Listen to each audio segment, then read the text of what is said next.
Hi, my name is John Petrucci. Welcome to my video. I'm going to be discussing and demonstrating various concepts, ideas, and approaches that have helped develop my style and sound. And hopefully you'll walk away with some insight on practicing and songwriting and developing your overall skills as a player. But before we start, let's make sure we're in tune. Here is my open A string. Get that in tune with your A string and then tune the rest of your guitar to that. I'll see you when you're done.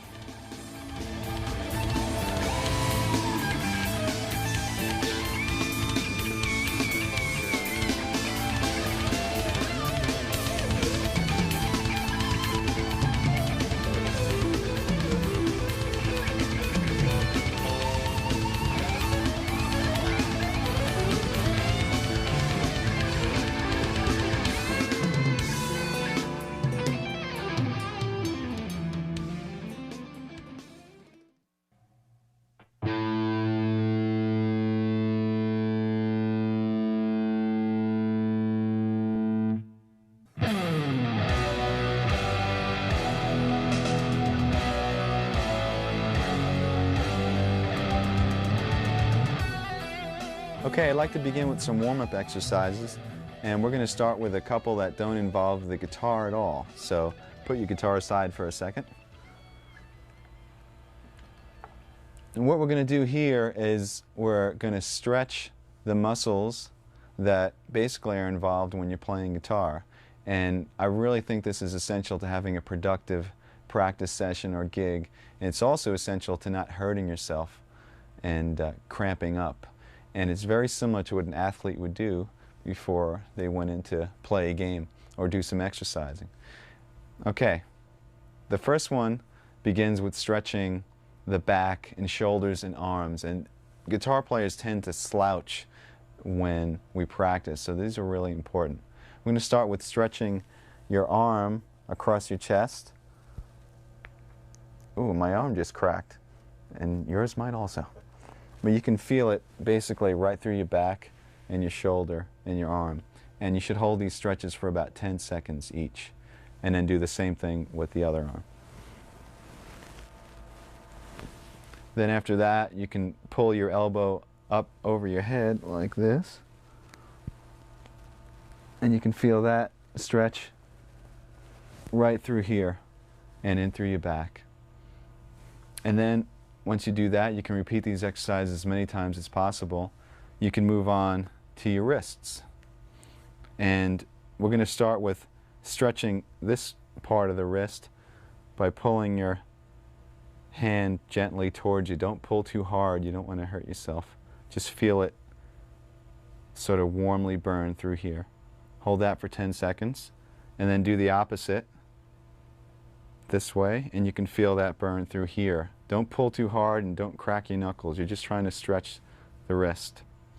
The last stretch is your thumb, and what you're going to do is gently pull your thumb towards your arm this way, and you can feel the muscle stretch throughout here. And then repeat the same procedure with the other hand, and you can do this as many times as you feel necessary. And you should hold each stretch once again for 10 seconds each. Now let's move on to massages. Okay, basically when we massage the muscle, we're stimulating blood flow, and this type of thing you can do in between exercises or during a practice session. I even do this during a gig. So let me show you the areas that might be sore or cramped up. Basically starts with your shoulder muscles, the front of your shoulder, up in here, and use a pretty strong amount of pressure. You can use either your thumb or the heel of your hand or your fingertips. And then the outside of your forearm, this tends to cramp up a lot. And then your hand, and once again you can use your thumb, and you can massage through your palm by using pretty strong pressure. And you can also individually do your fingers like this, going all the way to the tips.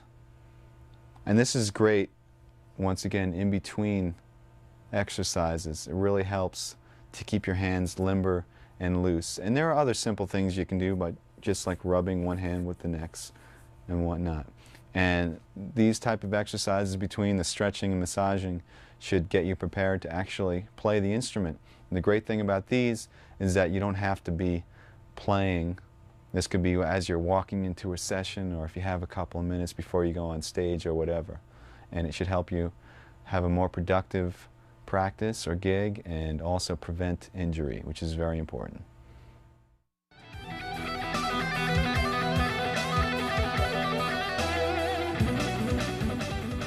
Okay, now I'd like to demonstrate some warm-up exercises applied to the guitar. So pick up your guitars again.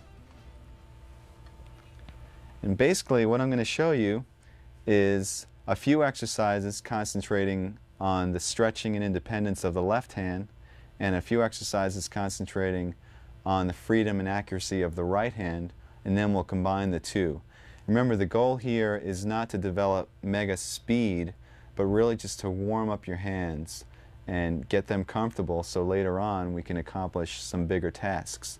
So first let's work on the first left hand exercise.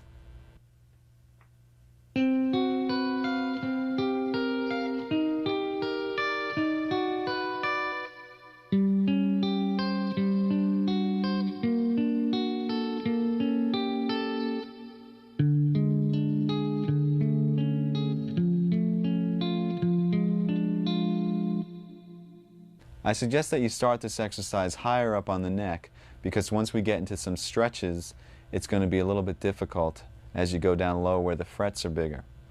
And basically, your right hand isn't really that important right now. I was playing the notes separately. You can play them as chords if you'd like. You can play them without a pick. It really doesn't matter. We're concentrating on the left hand. Make sure that the notes ring out clearly, because what we're really working on is the stretching and independence of your left hand. Also use a pretty strong pressure. Now what's happening here is that I'm playing on 4 adjacent strings with a basic chord shape. It sounds pretty ugly. In fact, most of these chord shapes sound ugly, so turn your volume down when you practice. And then we're taking the 2 inside fingers, 2 and 3, and we're reversing them like this. Then we're taking your 2 outside fingers, 1 and 4, and reversing them. And then taking the 2 inside fingers and putting them back to their starting position. The next step is to just move up the chord shape to the next string group. So between the A and the B string, and repeat the same motion, and then move up to the last string group between the low E and the G string, and repeat the same 4 chords again.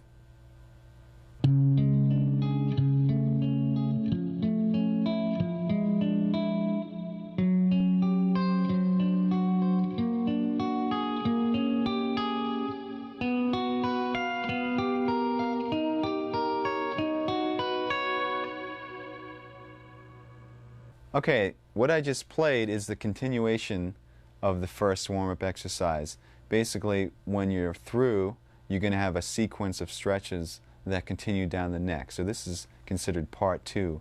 And what I did is I started in our original position, which was between the low E and the G, and we were in the 10th position, and I stretched the first finger down a half step and kept the rest where they were, and did the same sequence of finger moves. So in other words, then reversing the 2 middle fingers, then the 2 outer, and then the 2 middle again, and just continued up to the next string group, and then to the final string group again.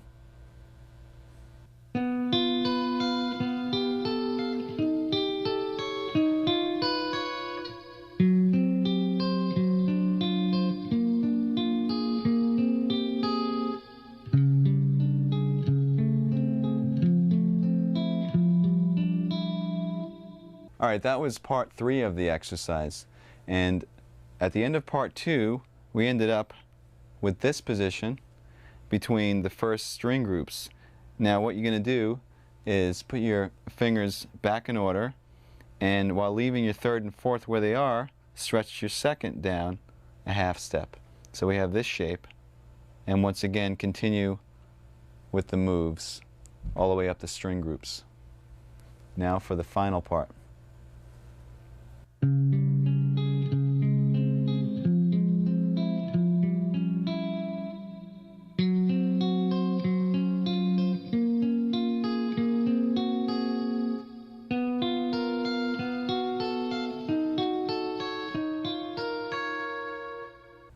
Okay, that was the final part, and if you haven't guessed already, what we did is we moved our third finger down a half step while keeping the pinky where it was.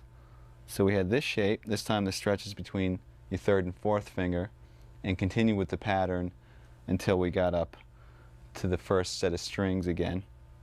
And then all you do is you bring your pinky down a half step, which brings you to the exact same shape that you started with, but you're a half step lower, because we started originally in the 10th position, now we're in the 9th position. And that's the first warm-up exercise. Okay, the second warm-up exercise for your left hand is basically a variation of the one that we just finished. You can start in the 10th position again with the same setup, and we're going to do the same moves.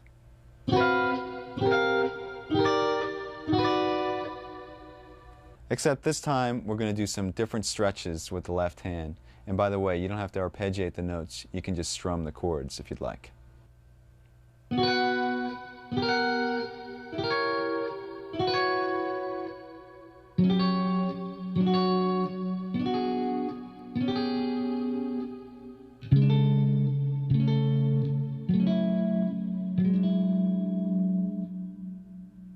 Okay, this stretch was different in that instead of moving one finger down a half step, we move the first finger down a half step and the fourth finger up a half step. So we have a double stretch between the third and the fourth and the first and the second. And then we did the same exact moves.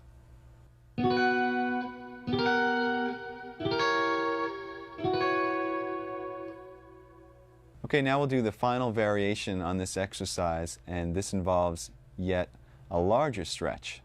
Here's how it goes.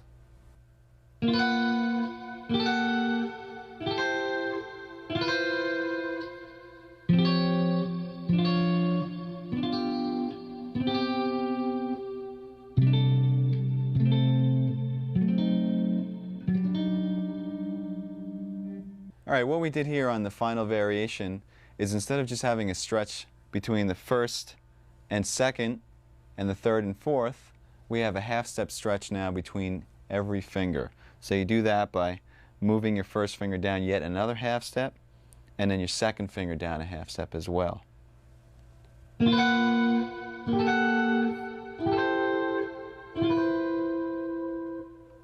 Remember when doing these exercises to make sure that the notes ring clearly. And see just how far down the neck you can go by moving downward by half steps.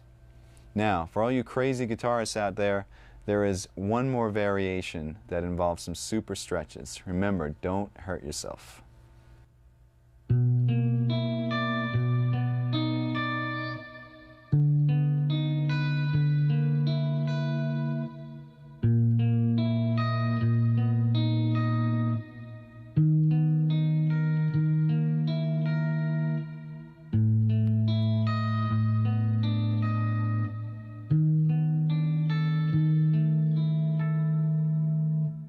As you can see, I started out in a lower position, which made the final stretch a lot more difficult. Let me break it down for you now. With this exercise, instead of having all your fingers on adjacent strings, we start with the two middle fingers, 2 and 3, on the two middle strings, D and G, and your first and fourth fingers on the low and high E strings. And then you just continue with the same moves that we've been doing throughout.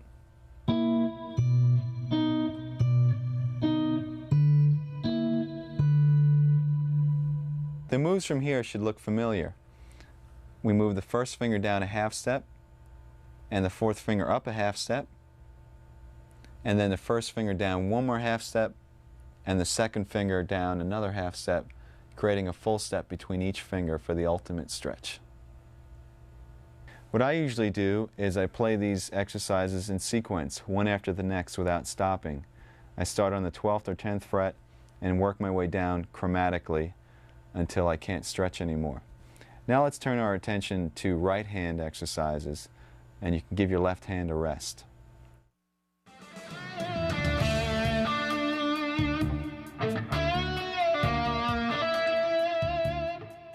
The next exercise concentrates on the flow and precision of the right hand and has many variations. So let me demonstrate it in its basic form.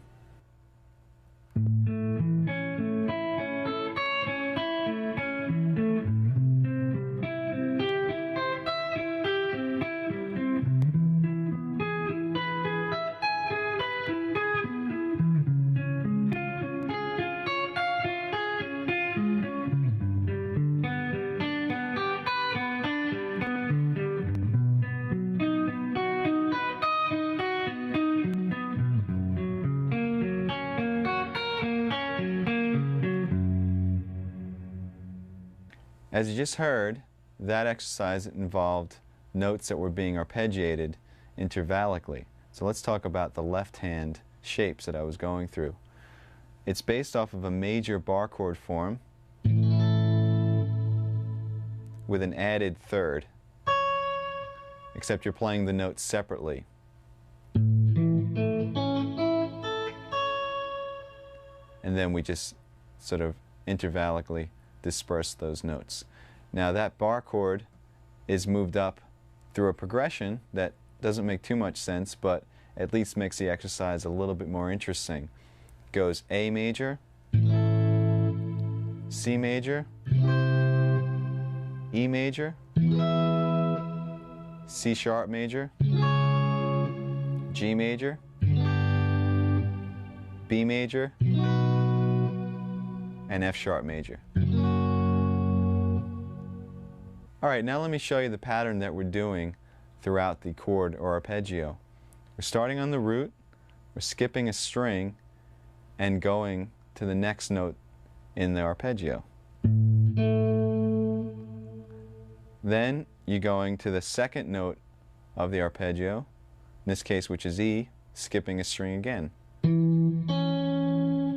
Then to the third note of the arpeggio, the fourth. So we have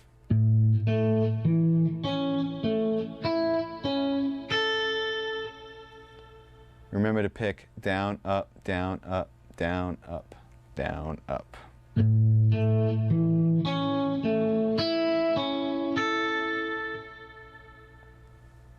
To descend, you start on the added third, which is C sharp on the E string, and skip down to the G string. Then up to the B and skip down to the D. Up to the G, skip to the A. Up to the D string and skip to the E.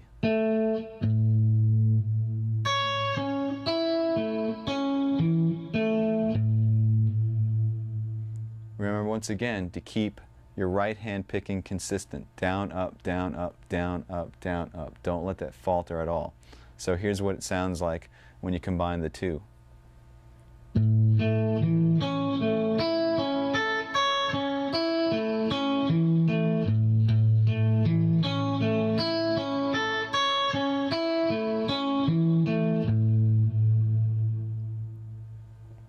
And then from there, just go through the sequence of chords that I outlined earlier, and you have the entire exercise. Okay, now that you know the initial exercise, all the variations involve the right hand, and we're going to concentrate on our picking. First of all, instead of starting with a downstroke and using down, up, down, up, down, up, do the same exercise starting on an upstroke and consistently playing up, down, up, down, up, down throughout the entire exercise. That's going to look like this.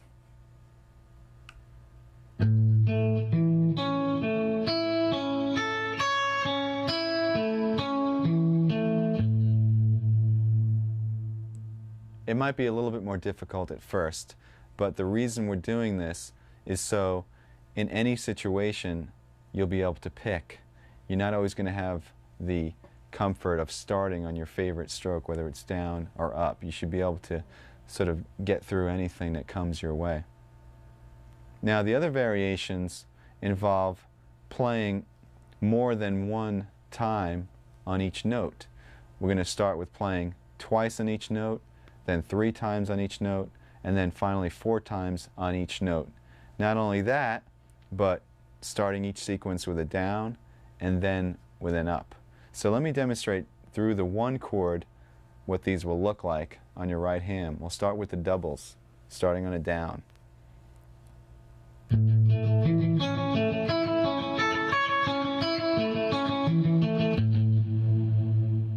Then double starting with an up.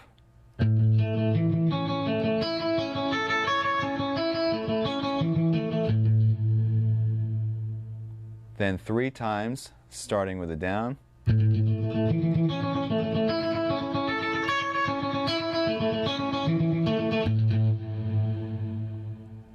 Three times starting with an up.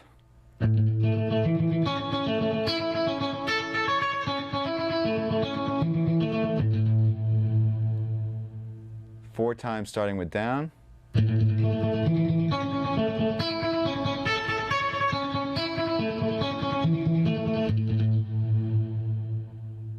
And finally 4 times starting with an up stroke.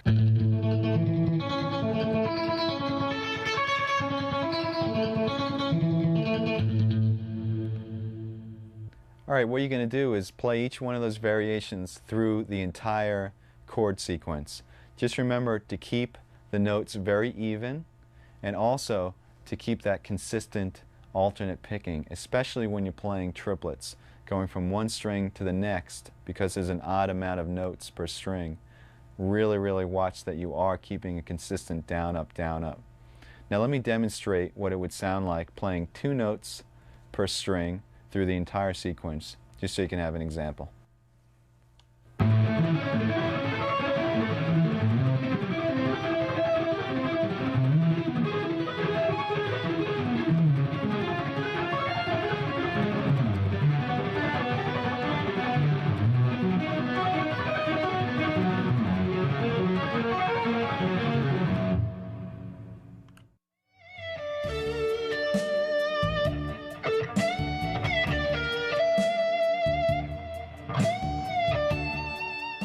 I basically have technique broken down into 4 categories.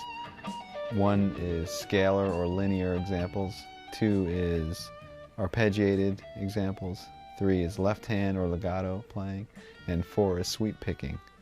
And what I do is I have files in a file cabinet, and I collect information from videos and books and lessons and whatever, and I file them according to topic. If it's an arpeggio thing that I learned from a magazine, I rip it out and stick it into the arpeggio section. And then when it comes time to practice, instead of saying, oh, there's millions of things, how am I going to practice all this stuff? Basically, I make a master list of what's in all those files, and that list changes from day to day. You constantly add to it. And you sit down and you basically customize a practice session. So let's say you have about 2 hours to practice. I personally have 4 categories, so I'd pick one item from each one of those categories and practice that item for a half hour. Move on to the next, practice that for a half hour. And then by the time I'm done after 2 hours, I've covered the entire topic of technique.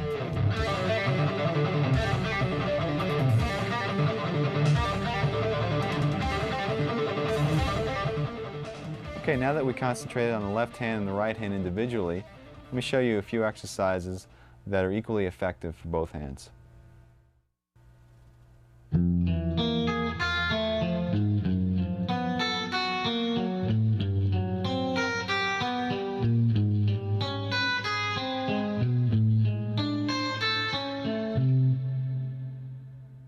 Okay, this exercise starts with your first finger on the low E string on the first fret in the first position, skips over the A string, goes with your second finger on the D string on the note E, and then your third finger on the G string on the note B flat, and your fourth finger on the high E string on the note A flat. And your right hand is picking, once again, down, up, down, up.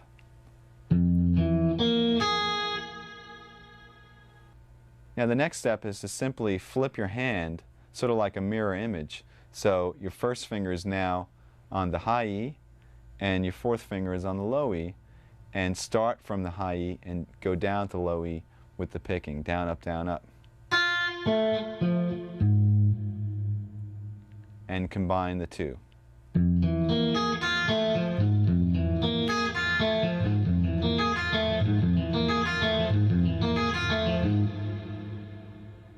What I did after that is I ascended chromatically, and you should take this all the way up to the 12th fret, and then descend using a similar but slightly different pattern. Here's how it goes.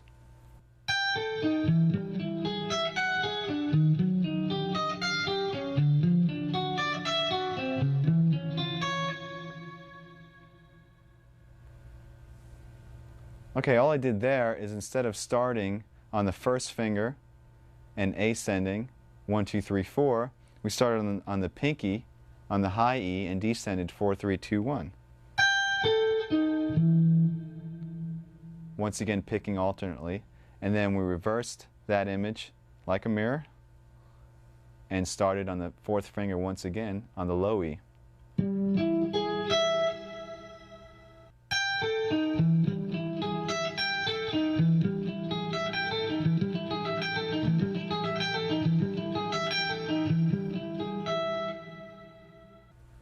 Alright, since this exercise involves alternate picking through string skips, make sure that your right hand picking is very accurate and that you keep your pick close to the strings so you don't hit the string that you're actually skipping. It's called efficiency of motion. Now, you should also practice the same exact exercise starting on an upstroke as well to make sure that you're ambidextrous. No.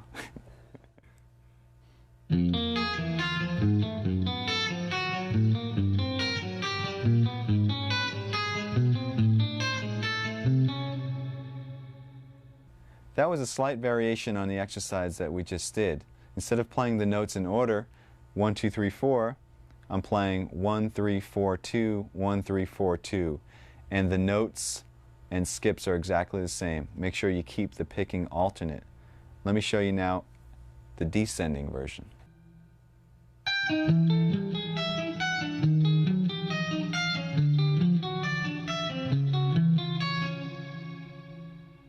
Alright, that was another slight variation, this time on the descending pattern. Instead of playing 4, 3, 2, 1, you play 4, 2, 1, 3, 4, 2, 1, 3, and continue that pattern down the neck chromatically. Remember to keep your picking alternate the entire time. And that will wrap up our warm-up exercises. I usually play these type of exercises, some more difficult practicing or a gig or whatever, and it usually helps to get both hands acclimated to the guitar, especially when you're cold. So have fun and make sure you warm up.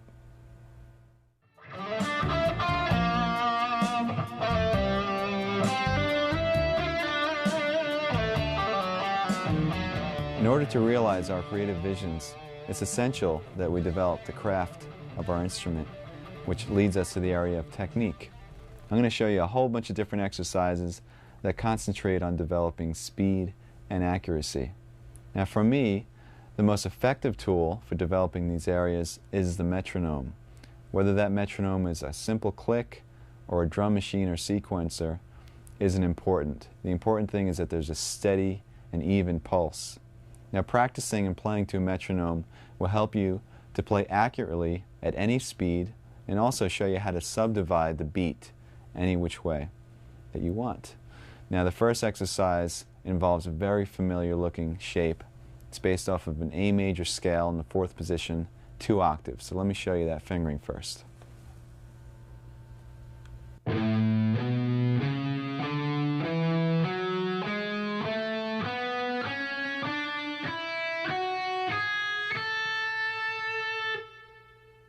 This exercise involves playing to a steady pulse. In other words, the speed or tempo of the click is not going to change, but how we subdivide that click is going to change.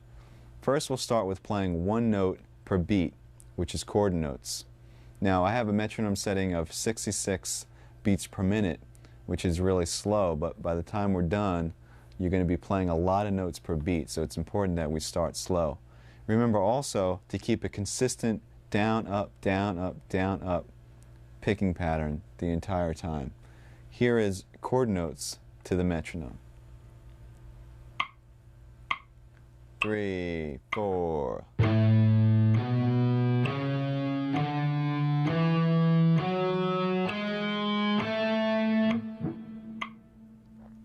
Now when you're playing this, remember, it might seem easy, but really concentrate getting even spacing between all those notes. It's actually more difficult when you have a lot of space in between the clicks. Now let me demonstrate eighth notes to the metronome. This would be 2 notes per beat. 3, 4.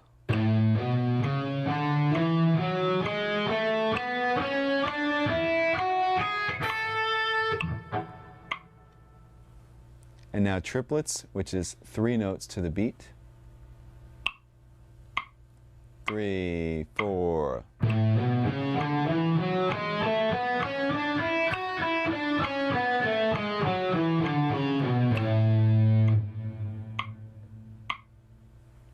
The next division is 16th notes, 4 notes per beat.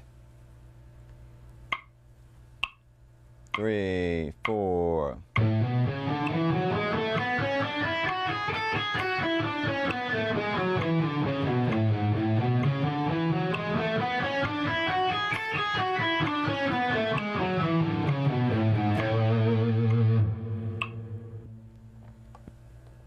Now we're getting a bit faster. The next division is 6 notes per beat, or 16th note triplets.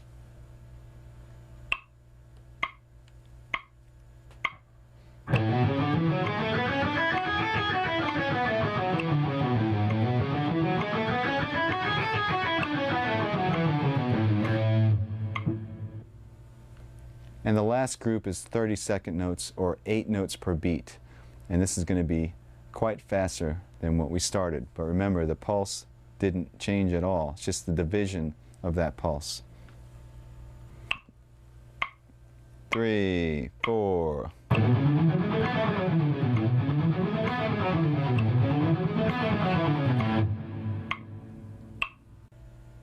Okay, now that you're familiar with playing to a metronome and subdividing the beats, I'd like to show you how to increase your speed. And what we're going to do here is we're going to develop accuracy at high speeds. The basic concept is you start with a slow tempo on the metronome, play the exercise or example as many times until you've mastered it at that tempo, and then increase the metronome about 8 beats per minute, and then play the exercise over and over at that tempo, increase it, and so on until you get to your desired tempo. I'm going to demonstrate this with an exercise that uses chromatics, 4 fingers in a row, and they're played as 16th notes to the metronome. Let me show you the exercise first, then I'll show you how to develop the speed.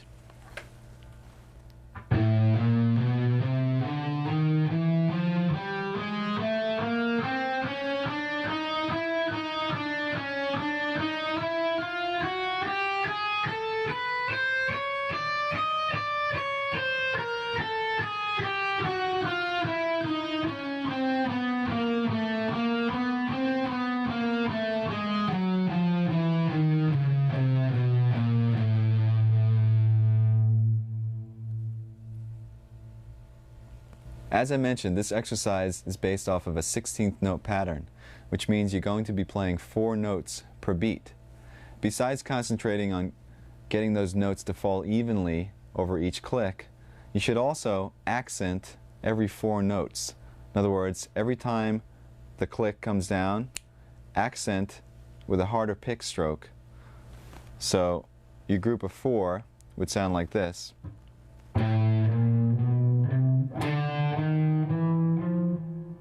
Etc., etc. And what this is going to enable you to do is when you get faster and faster, that accent will be your reference point. In other words, at a slow tempo, your accent might just sound like,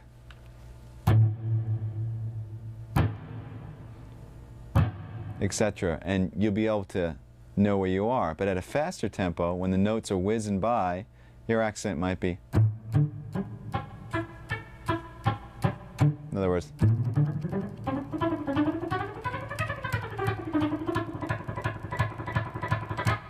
And that's how you know exactly where you are when you're playing at fast tempos. So what I'm going to do here is I'm going to show you how I would take this exercise and develop it speed-wise. Now, the first thing you have to do is you have to get a goal tempo.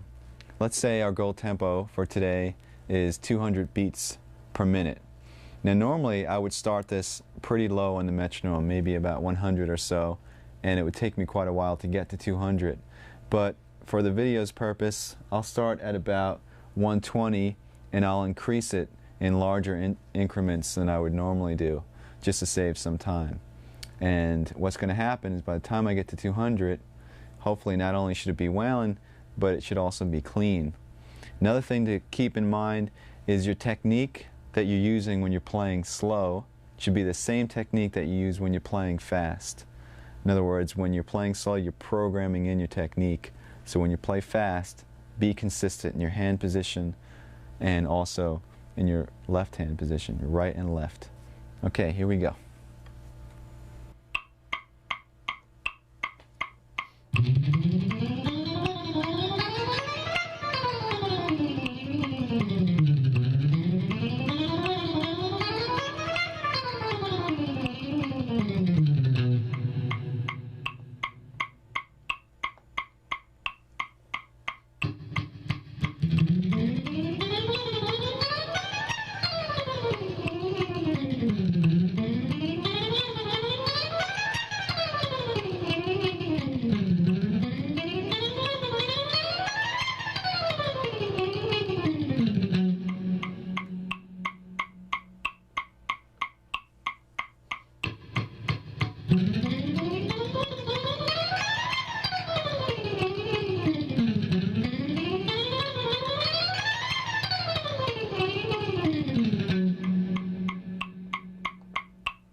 Okay, so we finally reached 200. Now, like I said before, normally that would take a lot longer because I'd go in increments of 8. Now, if you find at any point along that development that you just don't have it, it's not coming together, it's not clean, like I'm going up to 200. If 176, I felt like I was pushing it, it's a good idea to back the metronome down. Go to a slower speed. So I was at 200, let's say that was difficult, I'll go back down to about 170. Try to get comfortable there first.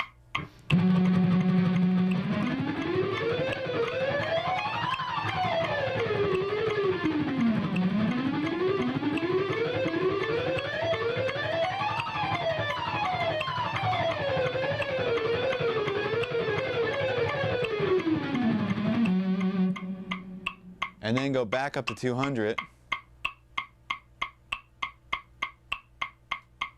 and see how it feels.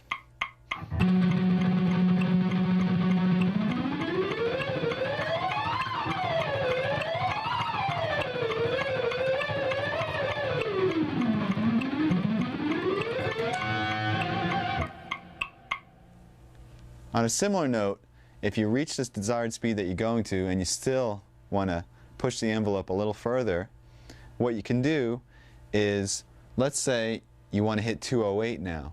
Go past 208, go to like 216 and just kill yourself, and then go back to 208 and that tempo will feel a lot easier.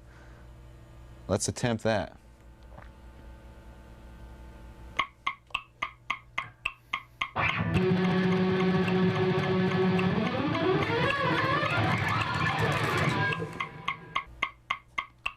That was very difficult. Let's go back down to 208 and see if it's any easier now.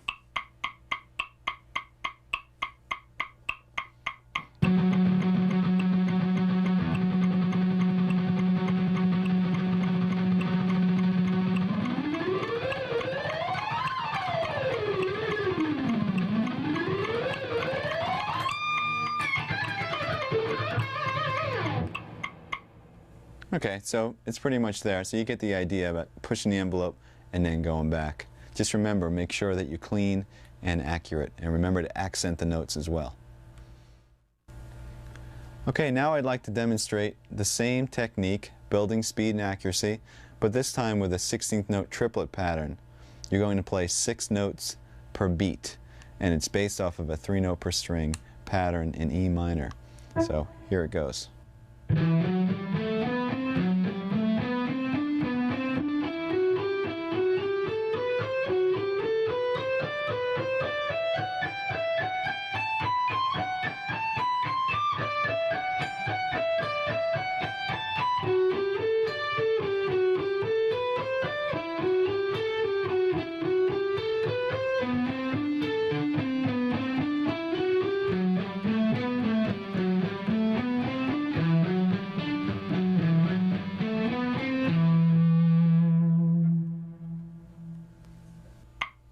One, two, three, four.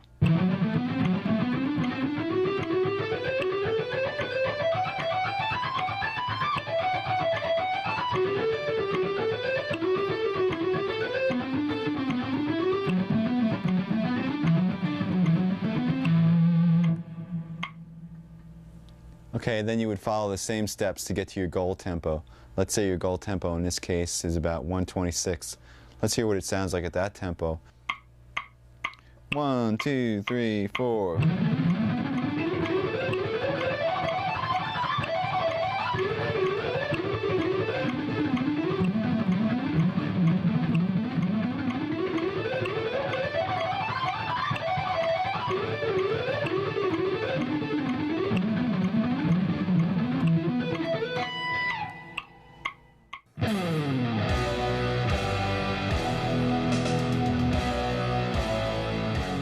My first band experience technically was actually the first time I even picked up a guitar when I started again when I was 12. And these friends of mine, actually our ex-keyboard player, everybody would gather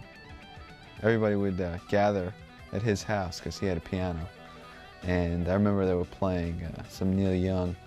They were playing Hey Hey My My.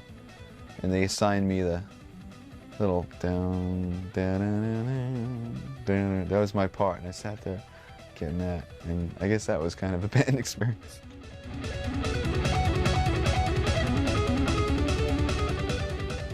Another good way to develop speed is to work on what I call fragments or segments.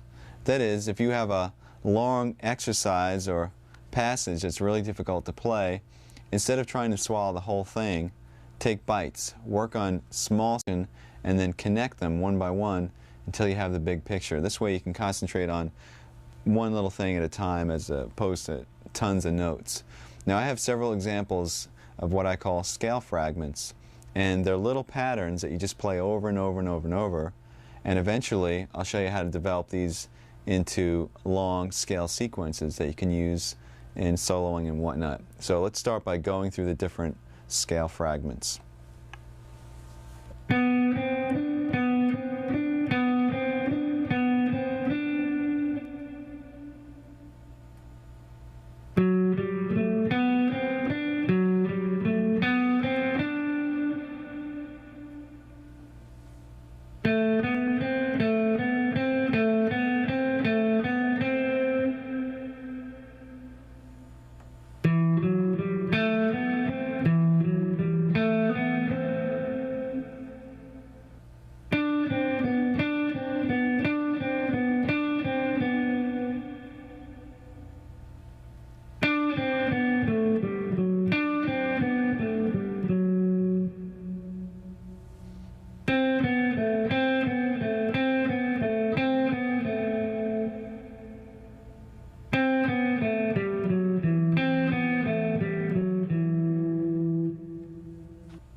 All of the examples I just played were in the key of G major. You can play these anywhere on the neck between any two strings. It doesn't really matter. You can practice them chromatically, meaning if you were playing this one, perhaps play it 4 times in each position and then move up a half step.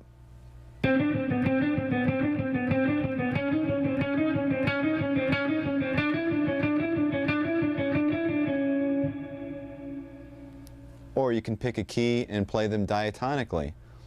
In other words, conform your fingers to the notes in the key.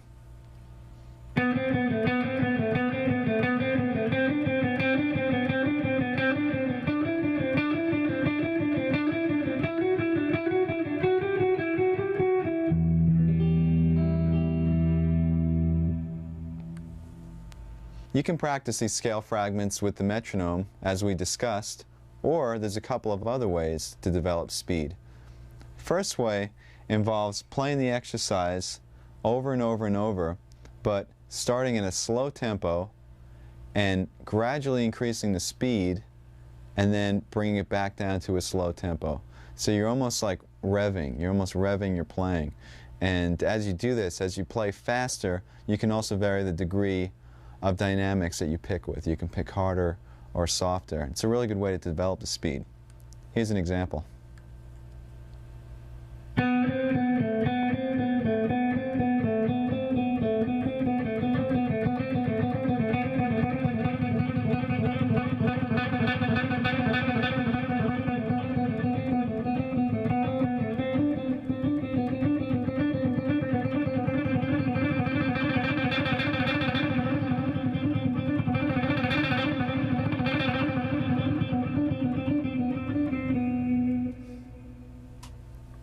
Another way of developing speed is by playing the exercise over and over and over, but this time playing consistently at a slow to moderate tempo and then sort of blasting out a fast tempo only a couple of times. So in other words, you're jogging for a while, then you're going to sprint for a second and go back to jogging.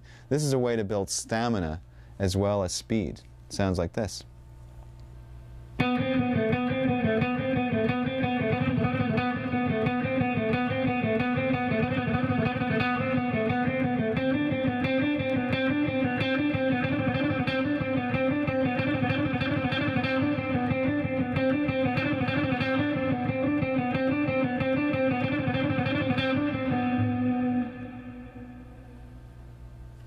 Now, a fun thing to do when you're working on all these exercises, since they're pretty similar, some of them are using 16th notes and some are 16th note triplets, is to sort of interact.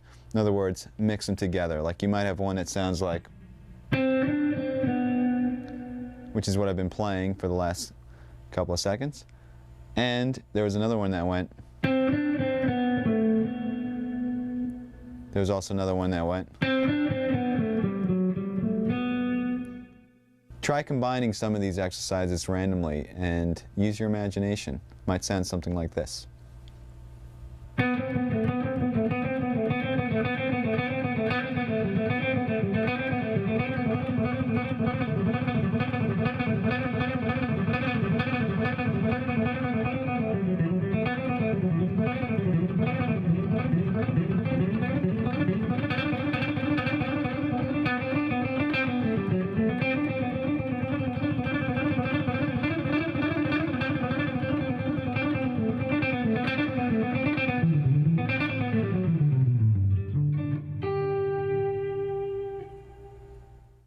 Each one of these fragments could now be used in a longer sequence of notes, perhaps a run through a scale or whatnot.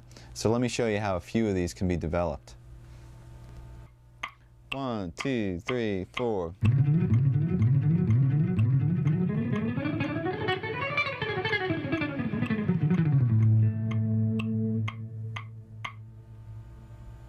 You should recognize the first part of that as the 3-note per string fragment that we did before.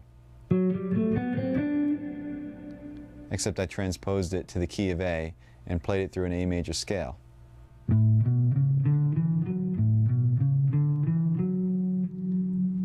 And the sequence consisted of playing that same pattern starting from each string.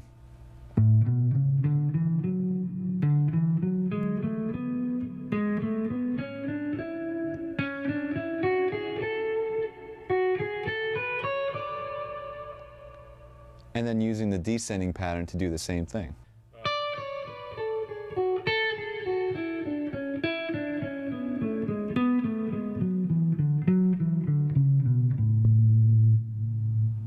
Now you can play these patterns through the scales. You can change positions. You can play and repeat the sequence in any position as many times as you want. Just kind of mix it up, and that makes for a good run in a solo if you're trying to build some tension. I'll demonstrate that a little bit later. Let's move on to another long sequence of notes that's based off of another fragment.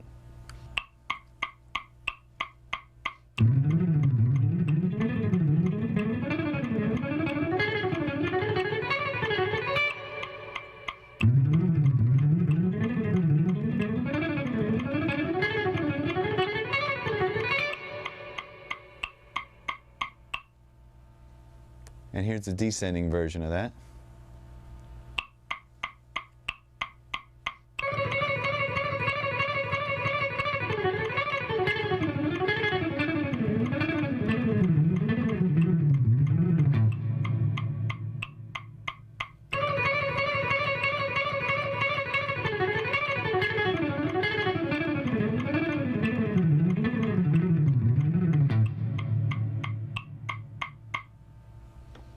Okay, once again, hopefully you recognize the little fragments that originated these little runs. And descending, while it's fresh in our mind, came from that and sounded like this.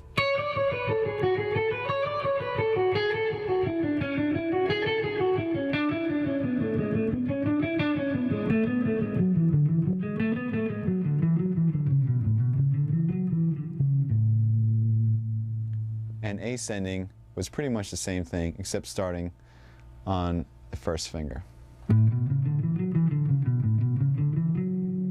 It also has a little bit of the triplet in there. But we're just arranging the notes so that it works out to be a 16th note pattern.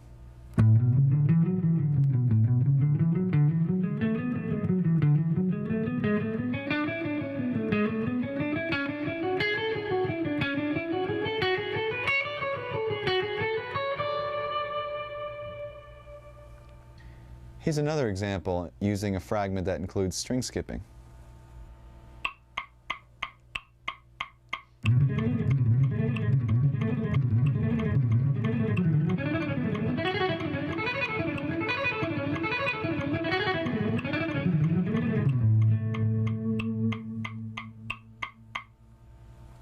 Now with this one, instead of moving up the neck, playing 3 notes per string, I stayed in the same position because it facilitates skipping strings without having to do any position changes. So instead of having to go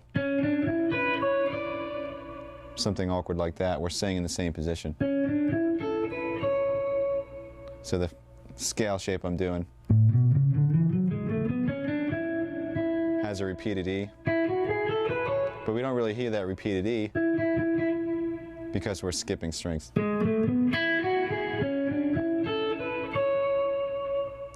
Here's the pattern slow.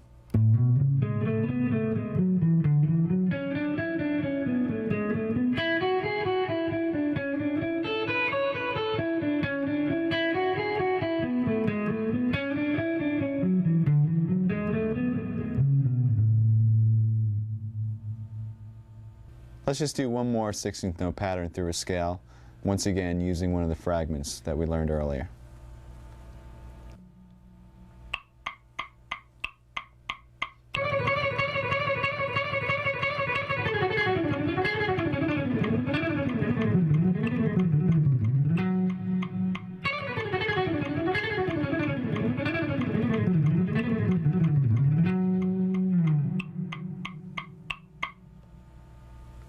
Here it is slow. See if you can recognize the fragments in this one.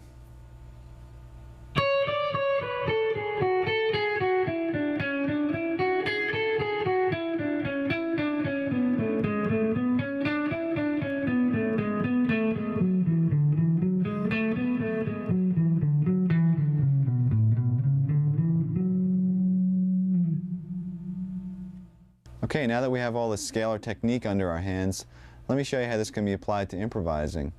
I'm going to solo over progression in D minor, basically using D Dorian and D minor scales, and I'm going to throw in a couple of these 16th note runs, and you can see the way it interacts with the melodies and whatnot.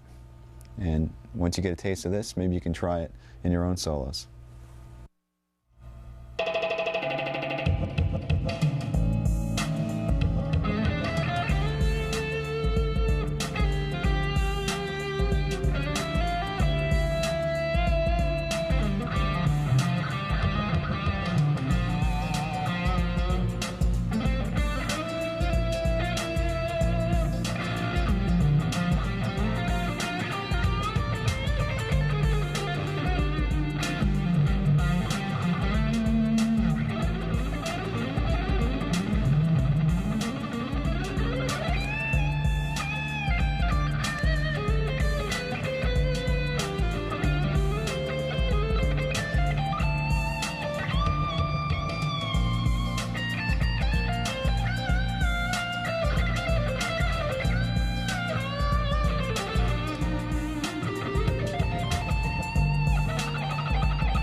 When I first started playing, I probably had some of the same typical influences that kids my age had. It's like Black Sabbath and Zeppelin and The Who and Iron Maiden, and then I started to get more drawn towards the guitar players. And as I played more, I was drawn to players that really had unique style.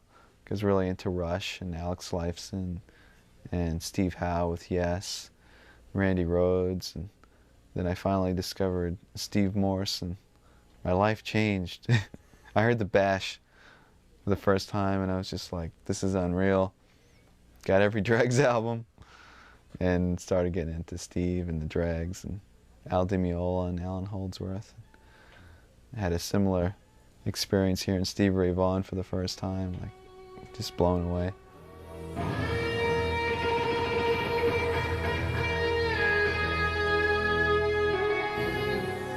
One of the more difficult techniques for most guitarists is using alternate picking through arpeggios.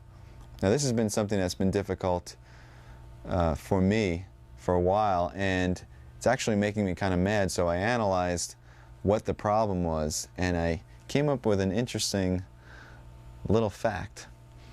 First of all, the problem always seemed to arise when I was encountering what I call inside the string picking.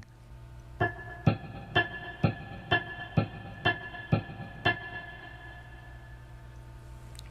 that to me is really difficult because it seems like your pick is kind of trapped in between these two strings, as opposed to playing on the outside of the strings like this,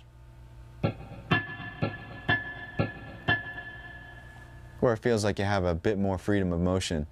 To experiment and see if this is a problem for you, I suggest playing two notes on adjacent strings, let's say A on the G string and D on the B string, and first try picking them starting with a downstroke and then with an upstroke. And let's see how that feels. Try it at various tempos, see how fast you can get it.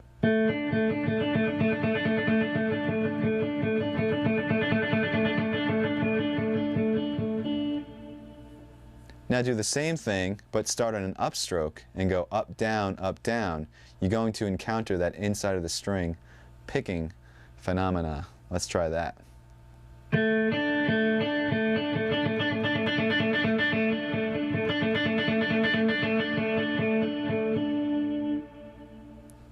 Now my right hand immediately starts to tense up as soon as I encounter that inside of the string technique, and I think it's because I feel like I'm sort of trapped and I have no range of motion.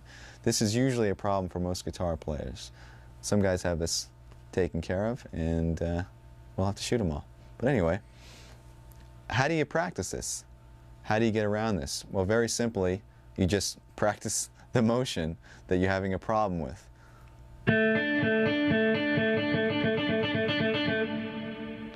Now, this could be very boring if you sit there doing that for any period of time that's going to make it effective. So what I've done is I've come up with a little etude that practices and concentrates on the inside of the string picking. And by the way, if you ever have something that you're trying to work on and you need to develop it, come up with some little progression or etude or song. It makes it a lot more interesting. So let me demonstrate it for you now slow, and then I'll play it up to tempo.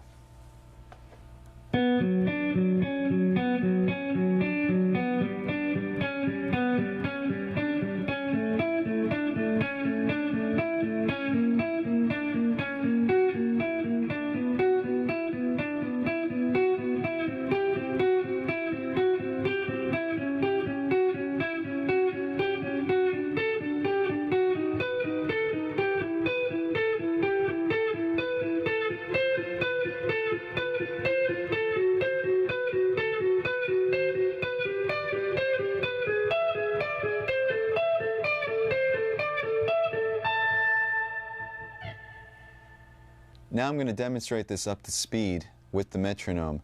Make sure that the pick strokes are even and that you maintain, in this case, down, up, down, up, down, up, because we're starting on a higher string and going to a lower string, which once again makes us encounter this inside of the string technique. So here we go.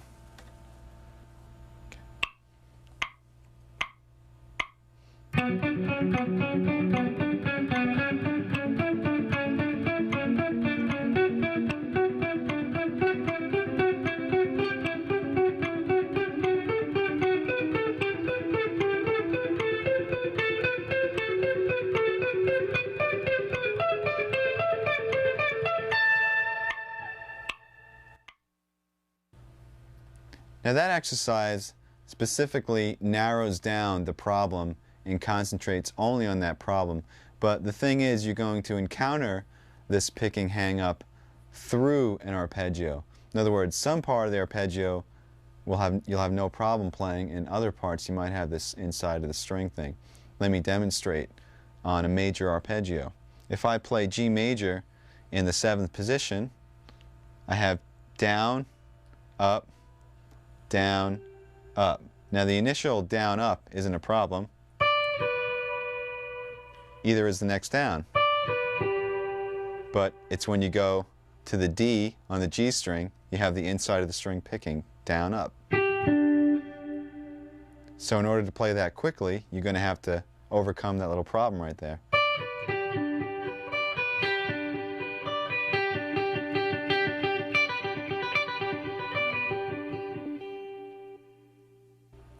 So once again, instead of practicing that same arpeggio over and over, I came up with another little etude that incorporates major and minor arpeggios, and that picking hang-up is kind of snuck in the middle of the arpeggios. So it's not just only concentrating on that, but it's incorporating it into a larger picture.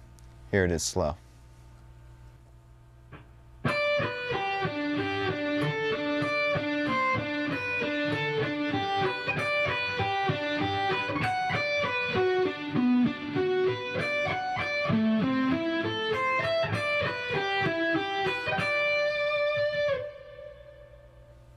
Now I've added an extra challenge to this one because not only are we working on the picking hang-up, but we're skipping strings while doing that hang-up. Let me show you where that happens.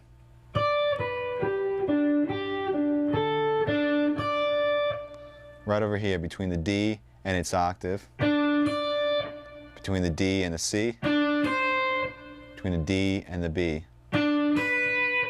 You're playing up, down, and also trying not to hit the B string while you're at it.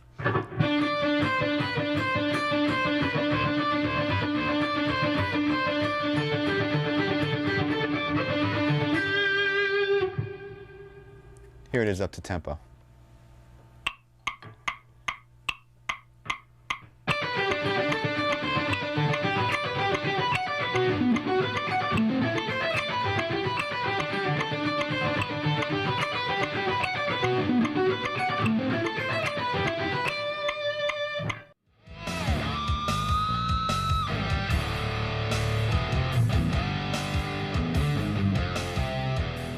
I first picked up the guitar when I was 12, and I didn't take any formal lessons. I took music theory my last 2 years in high school, so I had 2 years of that, and I went to Berkeley right out of high school. A couple of times I had some scattered lessons before Berkeley. I took a few lessons to try to prepare myself, and I remember going to group classes with a friend of mine, but I never really took any formal continuous lessons. By the time I went to Berkeley, I had been working on technique and chops and stuff like that, and I had a couple of years of classical music theory. So when I came into Berkeley, all the things like arranging and sight singing and harmony and a jazz perspective, I had no clue. So I remember taking the placement and just getting in like level 1 of everything and starting from scratch. And I think that the most I learned there was in harmony and about chord structure and progressions, and also how to continue to learn, because that was one of the things that I kind of picked up on, is that there's such a resource out there, whether you're going to school or not. I mean, it's great to go to school because you have the discipline of going every day, but there's just so many resources out there.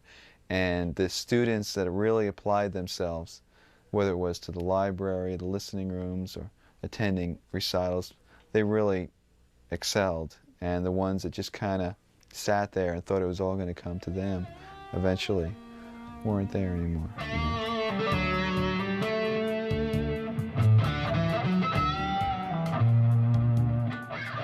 Now I'd like to concentrate on left hand strength. What we're going to do is we're going to work on some scale fragments once again, but instead of picking them, we'll play them legato. In other words, we'll use all hammer-ons and pull-offs. And basically, I'm going to show you a couple of different patterns, and then I'll show you how to practice them. So let's start with the legato patterns.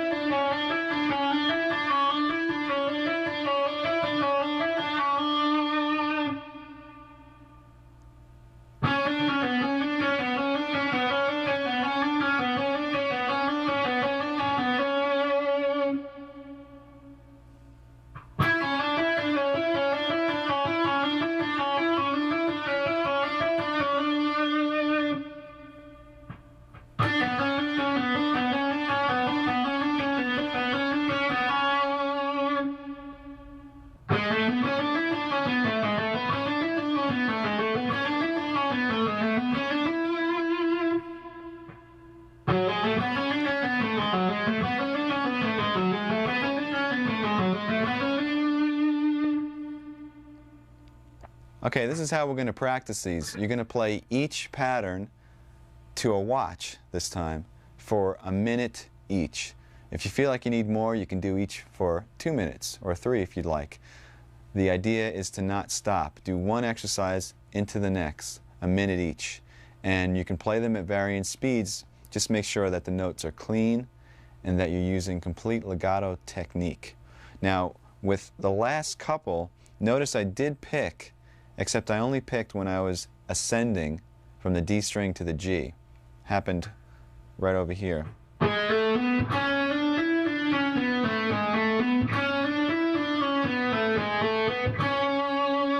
So in this case, it was on the C sharp. That's the only other time you're going to pick. Also, when you practice these, you don't have to stay in the positions that I just showed. You can practice them on any string. You could stretch your fingers out. You can play them in any position, in any key, diatonically or chromatically. Let me demonstrate a little bit. Remember, 1 minute each without stopping.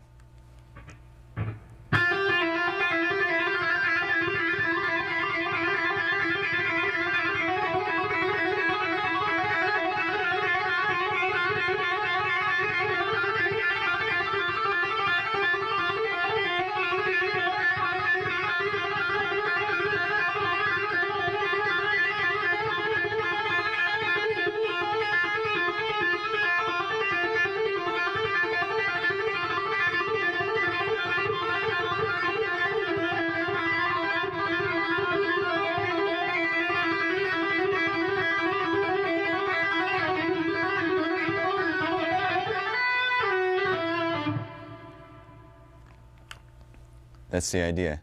Okay, once you get those all practiced, I suggest that you do our little massage thing that we talked about in the beginning, and also stretch your wrists, because it's time to take those fragments and put them into expanded sequences through scales using very little picking. Once again, this is called legato. Here's the first exercise.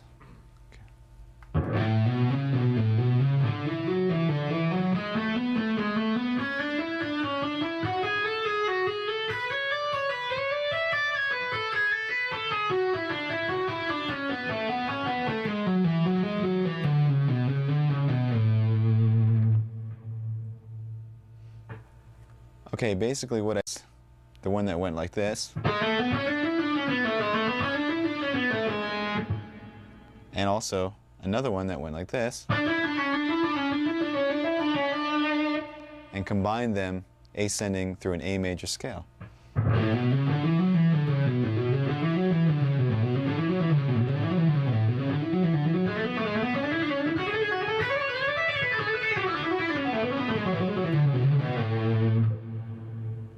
Descending, we shifted up to the next position in the key and worked our way back down the scale. Let me play the two scale positions by themselves, just so you know what they sound like straight through.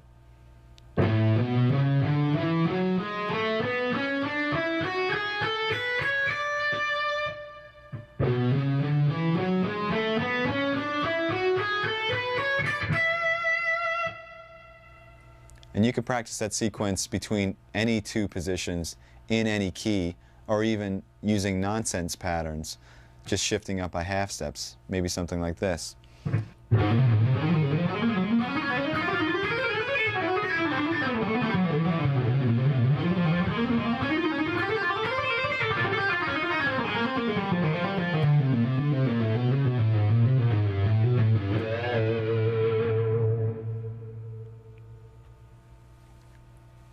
Now let's hear the original pattern up to speed.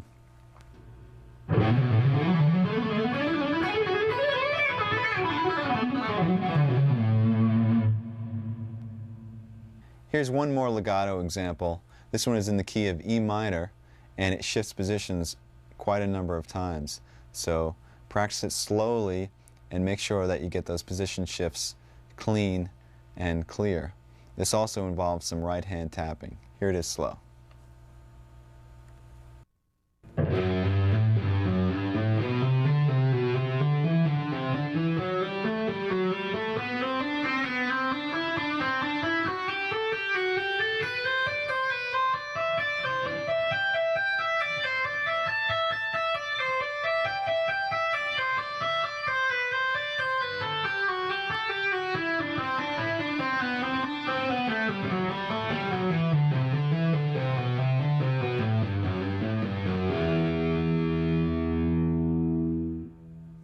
Let's break this down into segments so you can practice each section and then put it all together. It's basically ascending in 3 octaves, and the pattern repeats. Here it is. So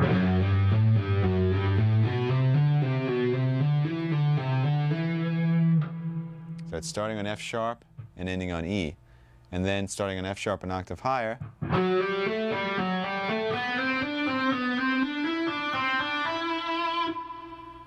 the exact same thing, and then 1 octave higher, starting on the B string.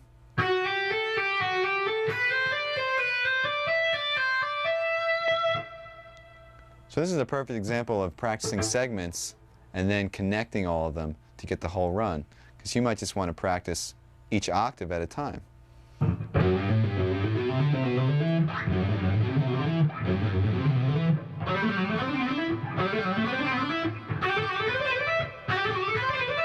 Then put it together.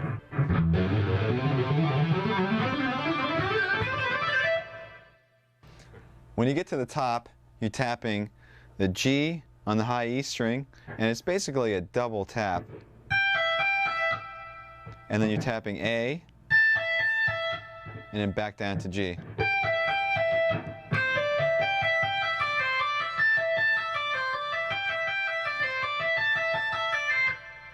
So you could practice that small fragment a few times and get that under your fingers.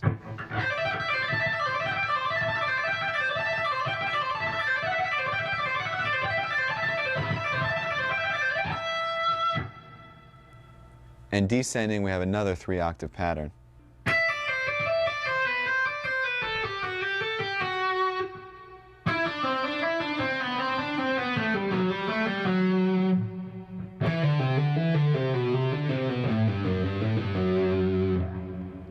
So you can practice each one of them as a fragment, just master that octave.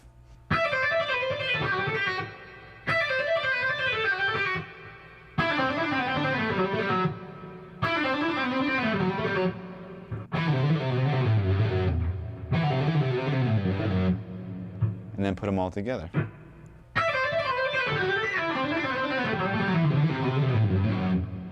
Now I'm going to play the whole thing, ascending and descending up to tempo.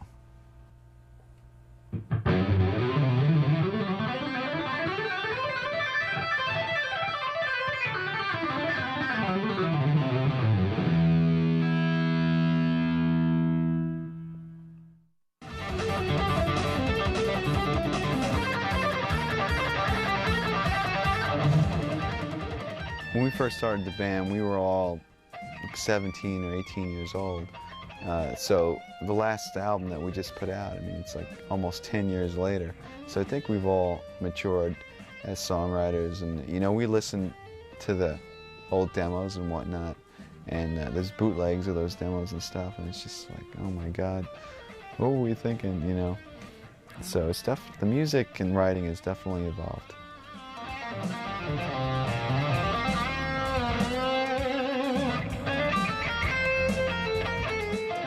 To wrap up the topic of technique, I'd like to introduce a different style of picking other than alternate.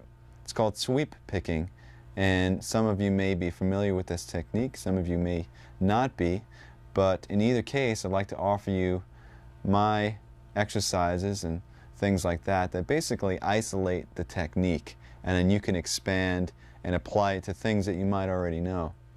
Now, I usually apply sweep picking to arpeggios and not really to scalar examples. And I also use it in a way where it's sort of a weapon or a tool to execute a fast flurry of notes. Let me show you a couple of exercises that work on the technique.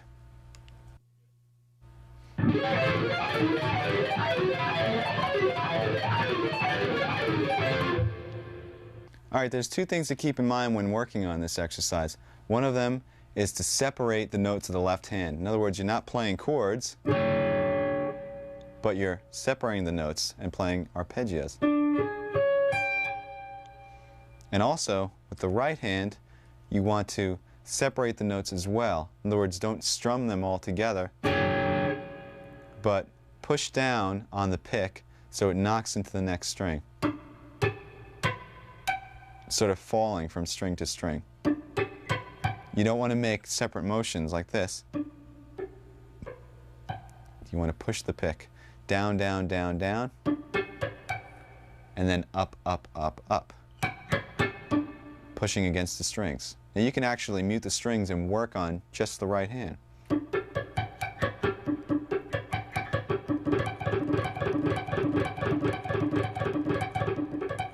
You don't want it to sound like this.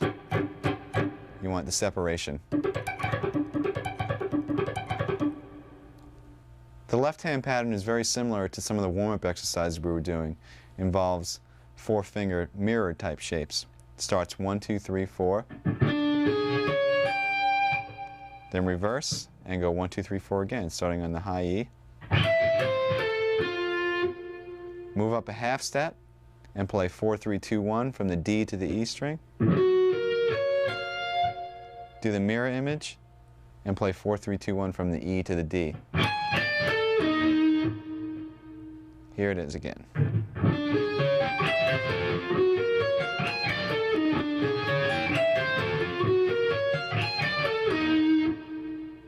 And then simply move it up, continuing in half steps.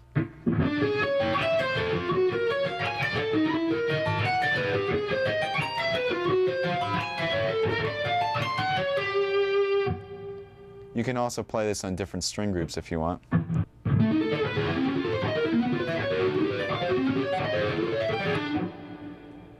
Okay, just as a fun variation, you can take this technique and just mutate the notes of the left hand And I came up with, once again, another etude using the sweeping technique. It goes like this.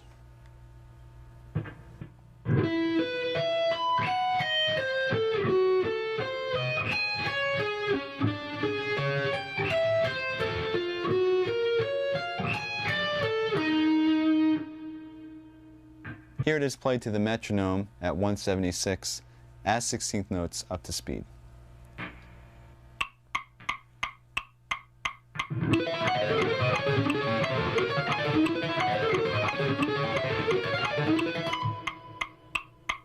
To break this down, we're using the exact same pattern as the exercise. In other words, 4 notes ascending and 4 notes descending, and then doing the same thing starting on the pinky, except I just changed the notes. We start on E, and we're playing a power chord, E, and then the 5th B, and then we're doubling that, E and B. And for the reverse, we're playing an A diminished 7th chord, starting on F sharp and descending to A. F sharp, E flat, C, and A. Then we're going down a minor third, and we're doing an F sharp diminished 7th. So we have F sharp, A, C natural, and E flat, which is actually the same thing as an A diminished 7th in another inversion. And for the reverse, we're playing a D flat power chord, which is D flat and the 5th A flat. But we're starting on the A flat and descending.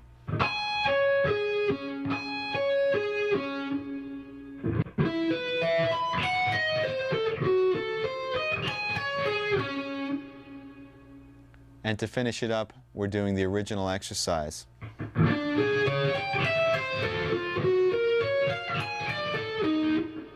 Which ends us up on E flat, a half step away, to start over again.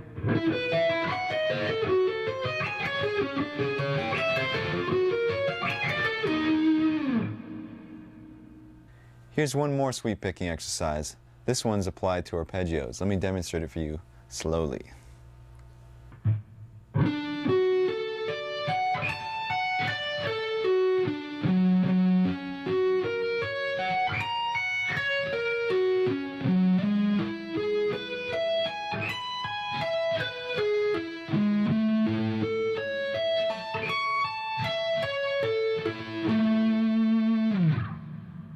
This pattern is based off a major arpeggio, so let's go through the different arpeggios and the chords that they come from.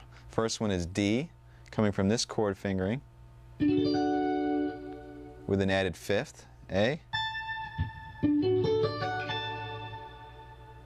Second one is F sharp, based off of an F sharp bar chord,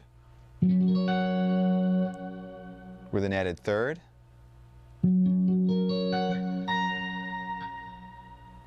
The next one is E major, based off of this chord form, once again with an added 5th.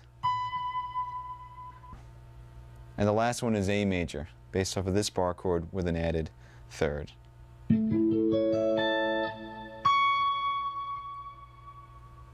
Starting with D, the picking goes down, down, down, down, down. When you get to the A, that's when you're going to reverse and play an upstroke and pull off to the F sharp. And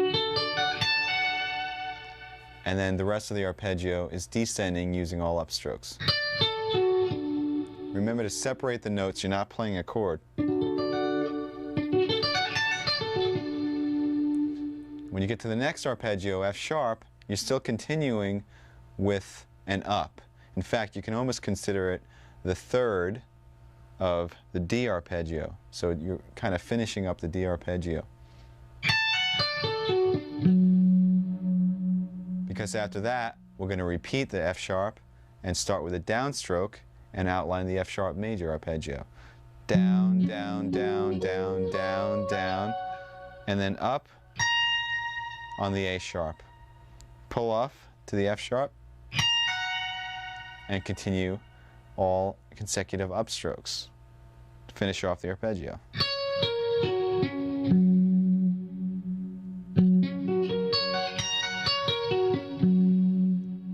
So from the D to the F sharp, it sounds like this.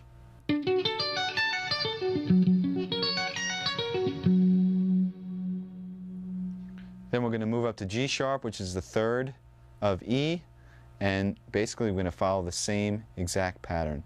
So starting with a down, reverse at the top where the fifth is, do a pull off and come back down using all ups. Repeat the third of the chord, which is G sharp, and then move up a half step and play the A major arpeggio the same way. And that's it. Here it is up to tempo.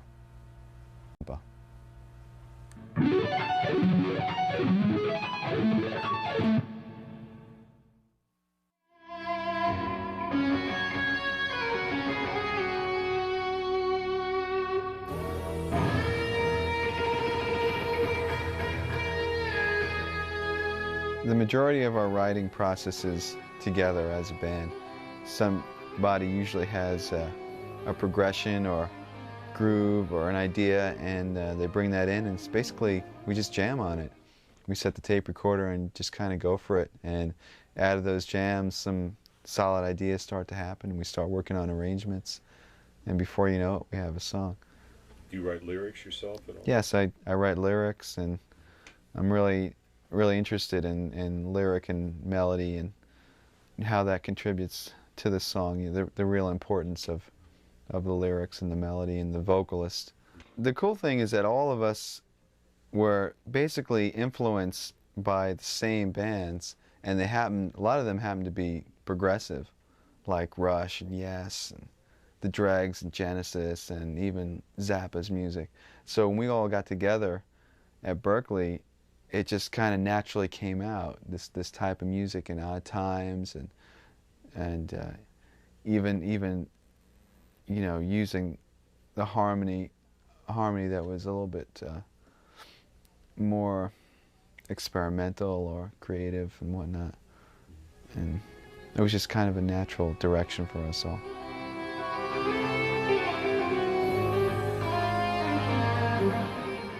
We've been focusing in a lot on developing techniques for soloing and chop building, but let's switch gears now and concentrate on building your chord vocabulary.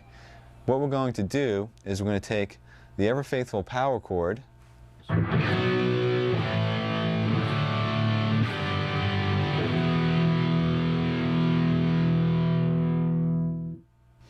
by adding certain notes to these chords, we're going to mutate them, and we're going to add some colors and drama into basic chord progressions. So let's first make sure everybody knows what the power chord is.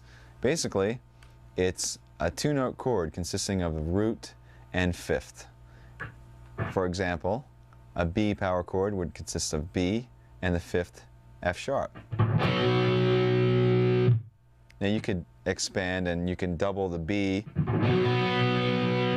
or you can put the fifth in the bass, which makes the chord sound even heavier, so the F sharp will be below the B. This is really effective.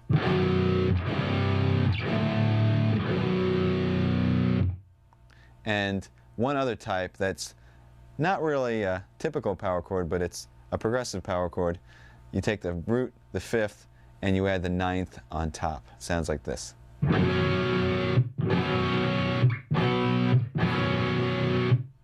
To explore this topic a little bit further, you have to understand two things. First of all, which notes can be added to the power chords, and second of all, how those notes affect the name of the chord and also the function of the chord in the progression.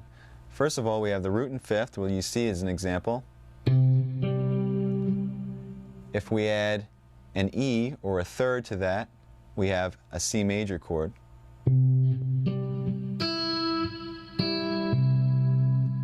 If we add an E flat to that, which is a minor third, we have a C minor chord.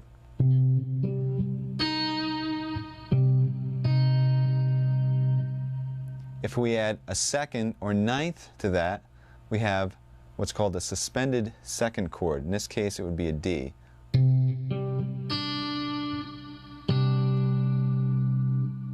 If we add a fourth to that, we have what's called a suspended fourth.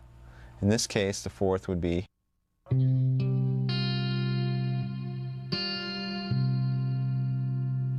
All of those chords added one note to the power chord and drastically changed the sound. Now let's go through some chords that add 2 notes. If we add the major third and the major seventh, we have a major seventh chord. So you'd have the power chord, the major third E, and the major seventh B.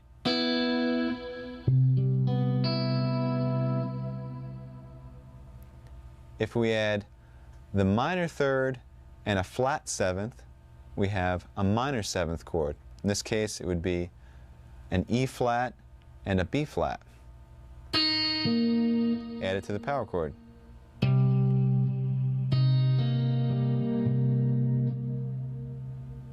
If we add a major third and a flat 7, we have what's called a dominant 7th chord. In this case, E is a major third, B flat is a flat 7th, added to the power chord.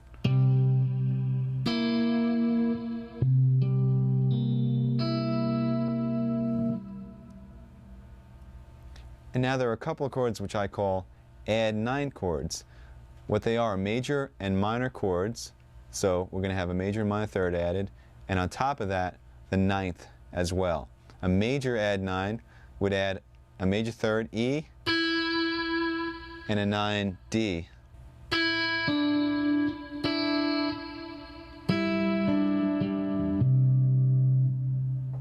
A minor add 9 would add the flat third, E flat, and the 9th D.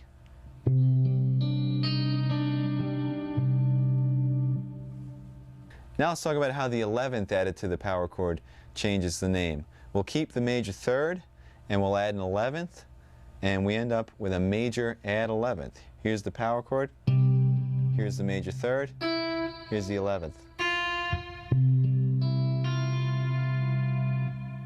Don't worry, we won't be playing these fingerings. And the final chord is a minor 11th chord where we add 3 notes, the minor third, the flat 7, and also the 11th, which once again is F. And just to make this easier for now, we'll put the 5th in the bass. Now what this new information allows us to do is to take a simple chord progression that you wrote, maybe you have a great melody going, and develop the sound of the chords to add some spice. Let's say the chord progression we have is all power chords A, F to G. Very, very typical.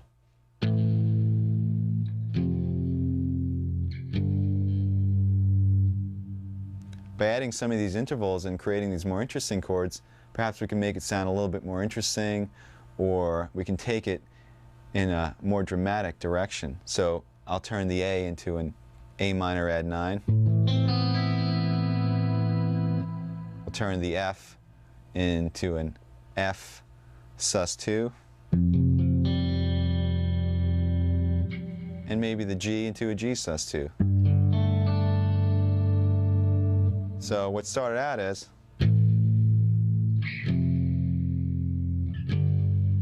now it sounds like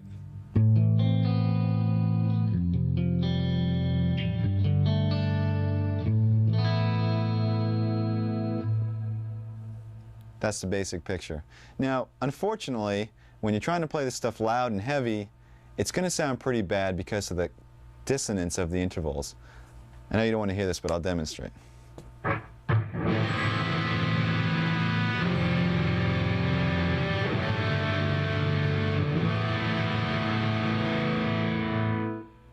Some of them don't sound that bad, but once we start getting to 11ths and 7ths, believe me, it's horrible.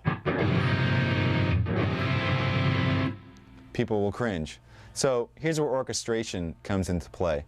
What we're going to do is we're going to divide the part up into 2 separate parts. And you can do this when you're recording, or you can do it in a band. If you have a bass and guitar, you can divide the parts up. Or if you have 2 guitar players or guitar and keyboards. The concept is one guy plays the power chord, or the root and the 5th, and the other guy plays the added tension. Sometimes it's either 1 note, sometimes it's 2, sometimes it's 3. So I have a couple of examples that demonstrate how, in our case, open strings added to power chords will create some interesting sounds. So let's go through the different chords we can create, and then we'll make a little song out of it.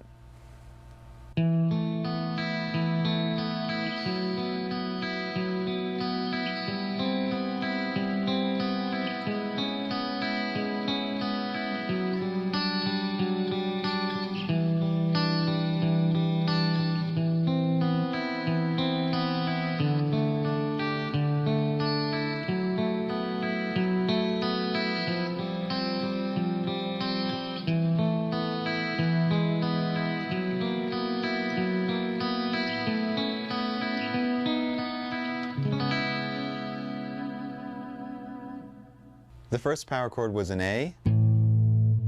We added a second to it, and it created an A suspended second. Second power chord was a B. We added a fourth to it, and we created a suspended fourth. The third power chord was a C. We added a major third and a major seven, and it turns into a C major seven. The next power chord was a C sharp. We added a B and an E and created a C sharp minor seventh. The next power chord was a D with the fifth in the bass. We added on a major third and an 11 and created a major add 11 chord. The next chord was a C. We added on a D and an E, and we created a major add 9. The next chord was an A. We added on a C and a B, which is a minor third and a ninth, and we created a minor add 9 chord. Next chord was a G. We added on an A, and we created another suspended second, G sus 2. And the chord after that had F sharp by itself in the bass, and we added on a D, an A, and an E. So what we have created is a major chord with an added ninth, but the third is in the bass. Next chord was an F sharp. We added on an A, a B, and an E, and we created an F sharp minor 11 chord. Chord after that was an F. We added on a G, and we created an F sus 2.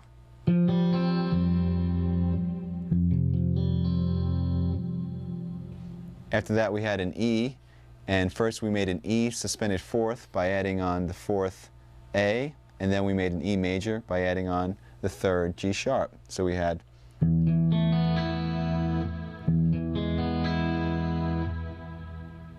the next chord was an F sharp. We added on an A sharp, a B, and an E, and we came up with an F sharp 7 add 11. The chord after that was an A.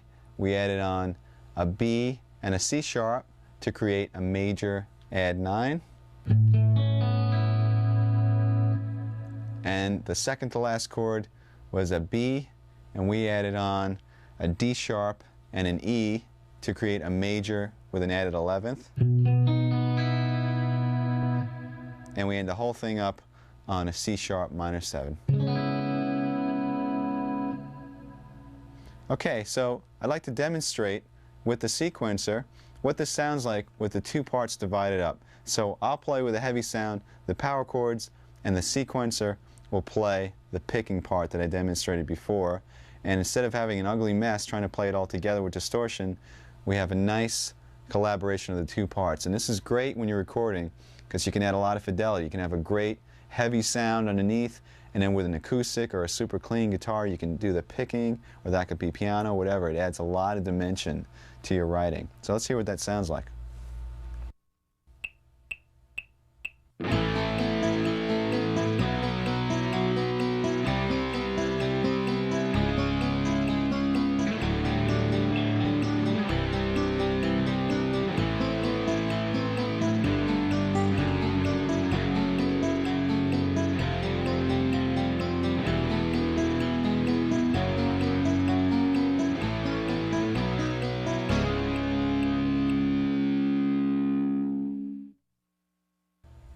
As you can see, our power chord has come a pretty long way. We started with some really basic nonsense, and we came up with some pretty cool sounding chords. Now, granted, the progression that I created for that exercise really doesn't make too much sense. So let me show you a little song that incorporates a lot of those chords and is more like a piece of music. I mean, you can use it for background to a vocal part, or it could be backing up a solo or whatnot, but it uses basic power chords that I'll be playing, and the sequencer will be playing the second guitar part. And check it out.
Now we've created a very vast and dense soundscape by using this technique. We're taking up a lot of space. So it's important that you really listen to what the other players in your band are doing. For instance, let's say this type of interaction that we just went through was going on between bass and keyboards. It might not be necessary for you to play a moving part along with that. You might want to choose a soaring melody or some lush chords in the background. The point I'm trying to make is that you should really listen for space when you're writing. Listen for register and listen to what the other people are playing. This way you contribute what's right for the song as opposed to just worrying about your own little part. Remember, the song comes first.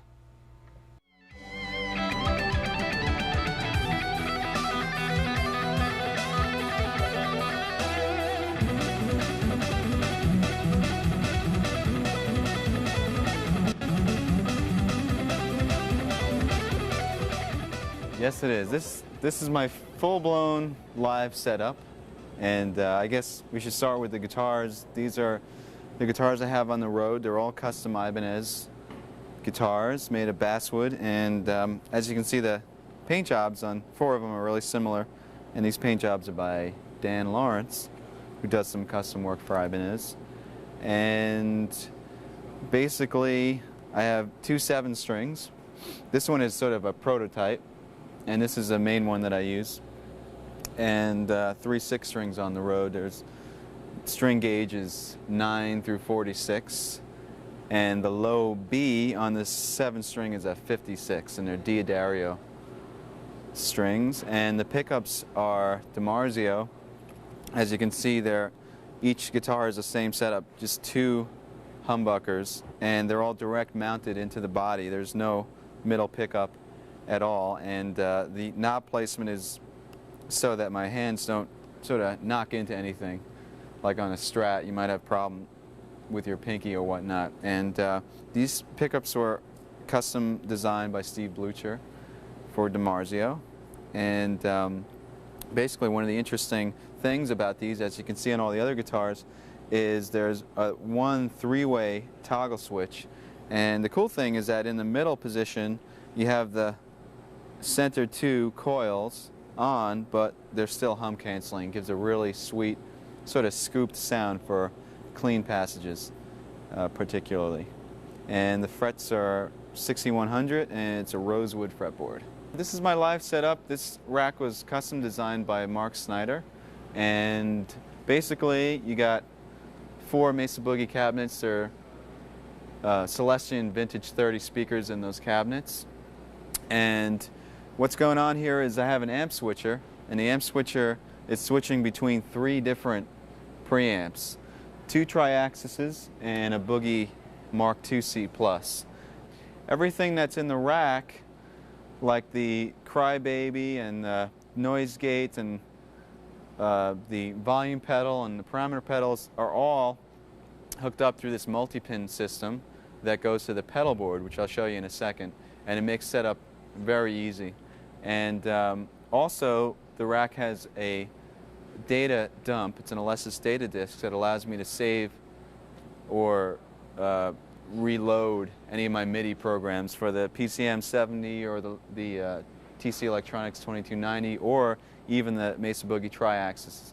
So once again, on the road, it's really important to have backup and to make sure that nothing goes wrong. And it's also very well shielded. All the grounds are isolated from the chassis, so you have no buzzes. Or once again, it's really important from venue to venue with the different sort of RF and electricity that goes on in these stages. I use these picks. These are Jim Dunlop Jazz 3s for all the electric playing.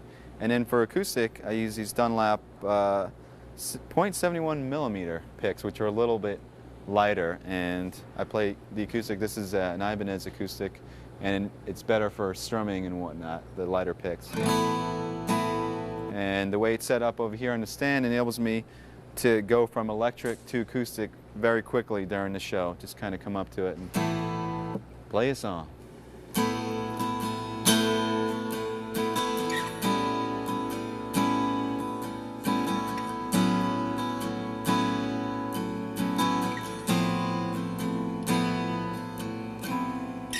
Okay, this is the pedal board that I use live, and this was custom designed by Mark Snyder. Once again, as you can see, here's the other end of the multi-pin that's coming in, and basically that has all your connections for the tuner and the Mesa Boogie Abacus pedal board, parameter pedal, a volume pedal, and a wah pedal, and that includes all the AC. Just one cable right to the rack and to the pedal board.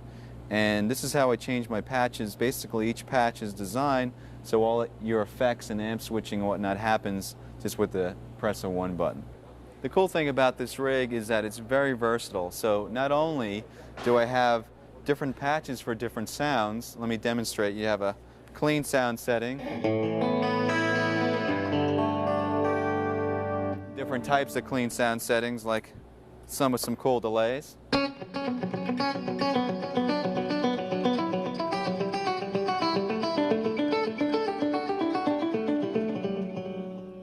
And then we have some basic heavy rhythm sounds.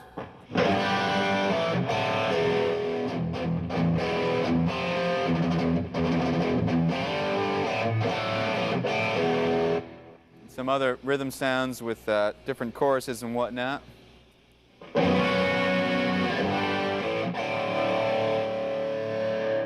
And also a couple of cool lead sounds.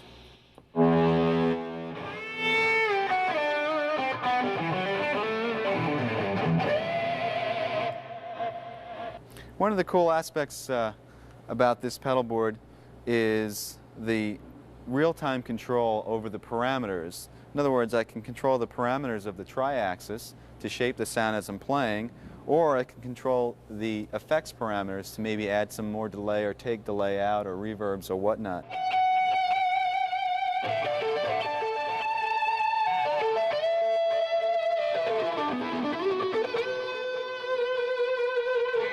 But if you're playing a faster line, you don't want as much around it, so you just ease off the pedal so there's not as much delay on it.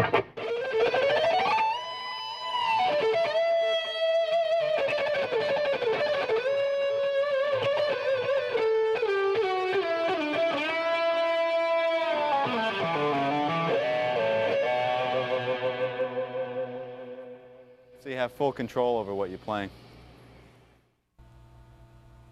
Well, there you have it. We covered a lot of ground in this video, and there's a lot of information to swallow. Just take your time and go through section by section and really try to get the most out of it. The best is to apply what you learn as well. I hope this has been inspiring and that you can use some of these ideas and approaches in your own playing and writing. And I had a great time doing this video. I hope to see you on tour. Bye-bye.